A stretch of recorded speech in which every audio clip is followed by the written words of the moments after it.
पावसाळा सुरू झाला की बाजारात ताज्या आणि हिरव्यागार भाज्या दिसायला लागतात. त्यातलीच ही गुणकारी तांदूळ कुंद्र्याची भाजी. आणि गरोदरपणात ही भाजी खाल्लेली खूप चांगली असते. सकाळी मस्त तांदूळ कुंद्र्याची भाजी बनवली, एकदम साधी आणि सोप्या पद्धतीने, हिरवी मिरची आणि लसणाची फोडणी देऊन. आणि ही भाजी चवीला खूप भारी लागते. भाजी रेडी झाली, लगेच चपात्या पण लाटायला घेतल्या आणि डुगूच्या बाबांच्या डब्याला पण हीच भाजी दिलेली. त्यांचा टिफिन पॅक झाला, मग मी नाश्ता करायला घेतला.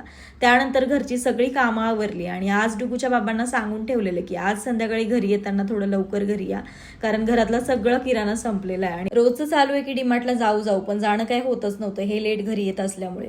म्हणून आज त्यांना लवकर यायला सांगितलं आणि संध्याकाळ झाल्यानंतर फायनली निघालो आम्ही डीमार्टला. डीमार्टमध्ये जाण्यापूर्वी जेवढं काही ठरवून जातो ना, गेल्यानंतर यादी दुप्पटच होते. आणि तिथे पाऊल ठेवल्या ठेवल्या सगळ्यात महत्वाचं काम केलं, ते म्हणजे डुगूला उचलून सरळ ट्रॉलीत बसवलं. एकदा तिला खाली सोडलं की पूर्ण डीमार्टमध्ये तिची पळापळ सुरू असते. आणि डुगू सुद्धा तिच्या मदतीच्या मूडमध्ये आहे. आम्ही एक वस्तू टाकली की लगेच ती दुसरी वस्तू टाकणारच. तिची शॉपिंग आमच्यापेक्षा जास्त जोरात सुरू होती. आणि सध्या दुकानातून थोडं थोडं आणण्यापेक्षा इथे वेळेची आणि पैशाची बचत होते. आणि आता महिनाभर हे संपलं ते आणायचं याचा ताण तर मिटला. आणि रोजच्या किराण्यापेक्षा काही गोष्टी आम्हाला ऑफर्समध्ये सुद्धा भेटल्या. आता सर्व राशन भरलं, आता पुढचा 1.5 महिना तर टेन्शन नाही.